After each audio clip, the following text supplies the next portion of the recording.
गर्मी में ससुराल की ठंडी ठंडी रसोई। शहर की सबसे पॉश कॉलोनी में स्थित स्वर्ण विला के बाहर सूरज आग उगल रहा था। पारा 45 डिग्री के पार था, लेकिन बंगले के भीतर का नजारा कुछ और ही था। यहाँ के हर कमरे में लगे सेंट्रल एसी ने बाहर की चिलचिलाती गर्मी को जैसे गेट पर ही रोक दिया था। घर के फर्श इटालियन मार्बल के थे, जो नंगे पैरों को ठंडक का एहसास दिलाते थे। रीमा, जो इस साम्राज्य की इकलौती वारिस थी, दोपहर के 11 बजे सोकर उठी। उसके कमरे का तापमान 18 डिग्री पर सेट था। उसने बेड के पास रखा बेल बजाया। रामू, ओ रामू, कहाँ मर गया?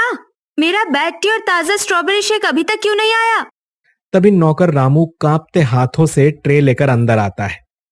बेटी जी, वो किचन में थोड़ा काम ज्यादा था, इसीलिए। Shut up!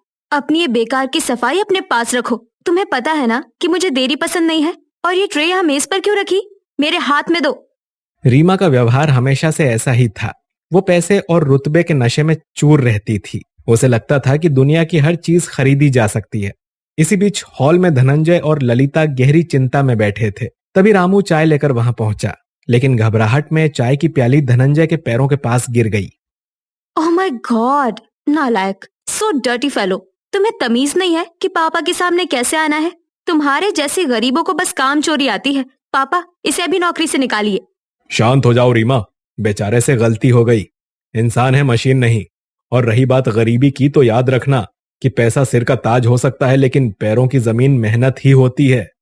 पिताजी, आप इन नौकरों को हमेशा सर पर चढ़ा कर रखते हैं। इनके पास दिमाग नहीं होता, सिर्फ पसीना होता है। छी, मुझे तो इनसे बदबू आती है। मैं जा रही हूँ। आज शाम को रोहन के साथ फार्म हाउस पर पूल पार्टी है।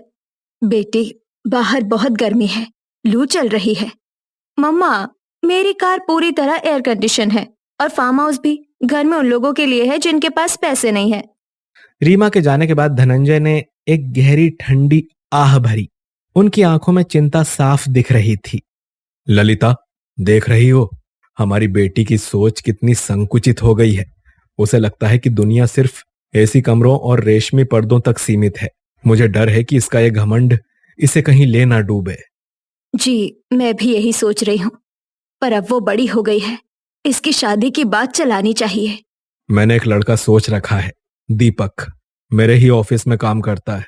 बहुत ही होनहार, ईमानदार और स्वाभिमानी लड़का है। हाँ, वो गरीब है।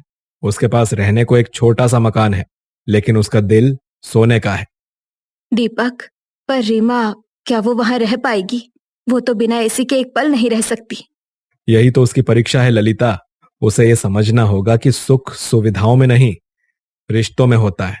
अगर वो दीपक के साथ रहकर अपनी कमियां सुधार ले, तो वो एक बेहतर इंसान बन जाएगी। शाम को जब रीमा पार्टी से वापस लौटी, तो घर का माहौल बदला हुआ था। धनंजय ने उसे अपने पास बुलाया। रीमा, बैठो, मुझे तुमसे एक जरूरी बात करनी है। मैंने तुम्हारी शादी तय कर दी है। लड़के का नाम दीपक है, जो मेरे ऑफिस में काम करता है। What? Are you serious, पापा? दीपक, वो मामूली क्लर्क, वो गरीब फटीचर? मैं उस धूल मिट्टी वाले घर में नहीं जाऊंगी। सुनो रीमा, ये मेरा आखिरी फैसला है। या तो तुम दीपक से शादी करोगी, या फिर आज से मेरे बैंक अकाउंट्स और प्रॉपर्टी से तुम्हारा कोई लेना देना नहीं होगा। तुम्हें अपनी विलासिता खुद कमानी होगी। ये आप मेरे साथ नाइंसाफी कर रहे हैं। मैं उस नर्क जैसी गर्मी में कैसे रहूंगी? फैसला तुम्हारा है, ऐश या संघर्ष। मजबूरी में रीमा को हाँ कहना पड़ा। उसे लगा कि शादी के बाद वो अपने पिता को मना लेगी, लेकिन उसे क्या पता था कि उसकी जिंदगी पूरी तरह बदलने वाली है। अगले हफ्ते साधारण तरीके से दीपक और रीमा की शादी हुई। विदाई के वक्त रीमा की आंखों में आंसू नहीं, बल्कि गुस्सा था। जब वो दीपक के छोटे से गांव वाले घर पहुंची, तो वहां का नजारा देखकर उसके होश उड़ गए। हाँ बहू, तुम्हारा स्वागत है। हमारे छोटे से घर के भाग जाग गए। मामा, ये क्या है? दीपक, तुम्हारा घर तो मेरे पापा के किचन से भी छोटा है। यहाँ तो दीवारों से भी गर्मी निकल रही है। भाभी, घर छोटा है पर दिल बहुत बड़ा है। आइए अंदर चलिए। रीमा, यहाँ नौकर नहीं है, यहाँ हम सब मिलकर रहते हैं। ये अमीरों का महल नहीं, एक गरीब का आशियाना है। रीमा जब अपने कमरे में गई, तो वहां सिर्फ एक पुरानी चारपाई और एक छोटा सा मेज था। छत पर लगा पंखा इतनी धीमी आवाज कर रहा था जैसे वो खुद गर्मी से थक गया हो। दीपक, यहाँ पंखा है, या ये कोई खिलौना? मुझे गर्मी लग रही है। मुझे अभी इसी वक्त यहाँ एसी चाहिए। रीमा, मेरी इतनी कमाई नहीं है कि मैं एसी लगवा सकूं, लेकिन मैं वादा करता हूं कि तुम्हारे लिए एक नया और तेज पंखा ले आऊंगा। आज रात थोड़ा एडजस्ट कर लो। रात हुई। गर्मी ऐसी थी कि कमरों की दीवारें तवे की तरह तप रही थी। रीमा करवटें बदल रही थी। उसका दम घुट रहा था। तभी उसने देखा कि दीपक हाथ वाला पंखा बीजना लेकर उसे हवा कर रहा है। सो जाओ रीमा, तुम्हें आदत नहीं है ना? मैं रात भर तुम्हें हवा करूंगा। अजीब इंसान है, इतना गरीब है फिर भी मेरा ख्याल रख रहा है। नहीं, ये सब नाटक है। कल सुबह होने दो, मैं यहाँ से भाग जाऊंगी। सूरज की पहली किरण के साथ ही दीपक के घर में हलचल शुरू हो गई थी। रीमा, जिसे शहर के मखमली गद्दों पर देर तक सोने की आदत थी, आज पसीने और चिड़ियों की चहचहाहट से जल्दी जाग गई। कमरे में उमस अब भी बरकरार थी, लेकिन बाहर आंगन में कुछ अलग ही शांति थी। तभी उसकी ननंद गीता हाथ में एक स्टील का गिलास लेकर अंदर आई।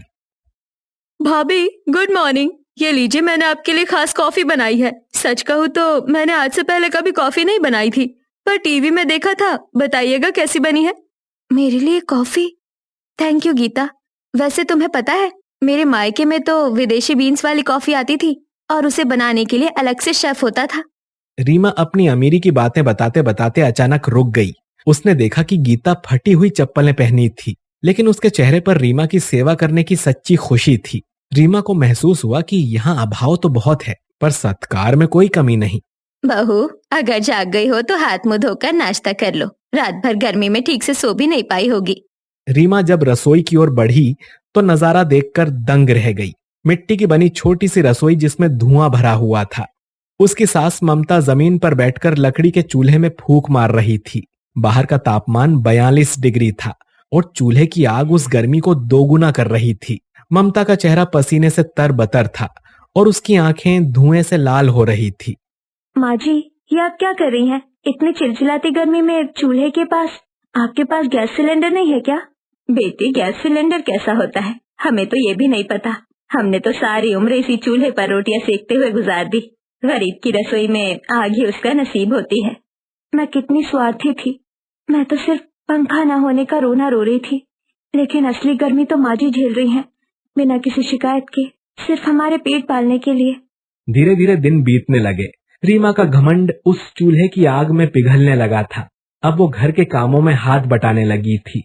एक दोपहर जब वो आंगन में बैठी सब्जियां काट रही थी, तभी शहर से उसकी सहेलियां टीना और मीना अपनी बड़ी कार में वहां पहुंची। ओह माय गॉड रीमा, तुम इस फटीचर घर में इस बदबू और गर्मी में कैसे रह रही हो? देख, तेरा रंग भी काला पड़ गया है। तू अभी हमारे साथ चल। हाँ रीमा, अंकल ने तुझे सजा दी है, पर तू अपनी जिंदगी क्यों बर्बाद कर रही है? शुरुआत में मैं भी यही सोचती थी। मैं यहाँ सिर्फ अपने पापा की जायदाद बचाने के लिए आई थी, लेकिन सच कहूँ तो मेरे उस आलीशान बंगले में एसी तो था, पर रिश्तों की गर्माहट नहीं थी। यहाँ गर्मी बहुत है, पर प्यार उससे भी ज्यादा है। यहाँ का सुकून उन महंगे होटलों में नहीं मिलता। टीना और मीना ये बदलाव देखकर हैरान रह गईं। ममता और गीता ने टूटी हुई कुर्सियों पर बैठाकर उन्हें ठंडा शरबत पिलाया। उनकी सादगी ने सहेलियों का दिल जीत लिया और वे वहां से विदा हुईं। अब रीमा के मन में एक ही संकल्प था, अपने परिवार को इस तपती रसोई से आजाद कराना। माँ जी, गीता, हम कब तक ऐसे ही गर्मी की मार सहते रहेंगे? हमें अपनी किस्मत खुद बदलनी होगी। पर भाभी, हम क्या कर सकते हैं? भाई अकेले कितना कमाएंगे? मैंने सोचा है माँ जी, आपको और गीता को सिलाई का बहुत अच्छा हुनर आता है। आप दोनों गांव की औरतों के कपड़े सिलना शुरू कीजिए। और मैं पढ़ी लिखी हूँ, तो गांव के बच्चों को ट्यूशन पढ़ाऊंगी। हम सब मिलकर मेहनत करेंगे। अगर तुम सब तैयार हो तो मैं भी एक्स्ट्रा शिफ्ट करूंगा। हम अपनी छोटी सी दुनिया को खुद स्वर्ग बनाएंगे। फिर क्या था, पूरा परिवार एक मिशन पर लग गया। दिन रात मेहनत होने लगी। रीमा धूप में जाकर बच्चों को पढ़ाती तो सास ननंद सिलाई मशीन पर डटी रहती। मेहनत रंग लाई और कुछ ही महीनों में उनके पास अच्छी बचत हो गई। एक दिन रीमा शहर गई और लौटते वक्त उसके साथ एक टेम्पो था। माँ जी, गीता, बाहर आओ, देखो ये क्या है बहू? ये लोहे का डिब्बा कैसा? माँ जी, ये गैस चूल्हा और सिलेंडर है। अब आपको धुएं में नहीं जलना पड़ेगा। और ये देखिए, ये एक छोटा सा मिनी एसी है जिसे मैंने खास आपकी रसोई के लिए लिया है। भाभी, आपने अपनी सारी कमाई हम पर खर्च कर दी। अगली, मेरा पैसा भी तो आपका ही है। आज से हमारी रसोई ठंडी रहेगी और मेरी माँ को गर्मी में पसीना नहीं बहाना पड़ेगा। उसी वक्त दीपक भी हाथ में एक नया फर्राटा पंखा लेकर पहुंचा, लेकिन जब उसने रसोई का कायाकल्प देखा तो उसकी आंखों में खुशी के आंसू आ गए। रीमा, तुमने तो हमारे भाग्य ही बदल दिए। मैं तुम्हारे लिए पंखा लाया था, पर तुमने तो माँ की रसोई में खुशियां भर दी। तुम्हारा बहुत बहुत शुक्रिया। शुक्रिया मत कहिए दीपक जी, ये सिर्फ आपका घर नहीं, अब मेरा भी घर है और घर की खुशियाँ घर की औरतों की मुस्कुराहट में होती है। दूर शहर में बैठे धनंजय को जब ये खबर मिली तो उनका सीना गर्व से चौड़ा हो गया। उनकी बेटी अब सिर्फ अमीर नहीं बल्कि दिल की बहुत बड़ी इंसान बन चुकी थी। उस दिन के बाद उस गरीब ससुराल की रसोई वाकई ठंडी ठंडी हो गई थी, क्योंकि वहां अब प्यार और आधुनिकता का संगम था।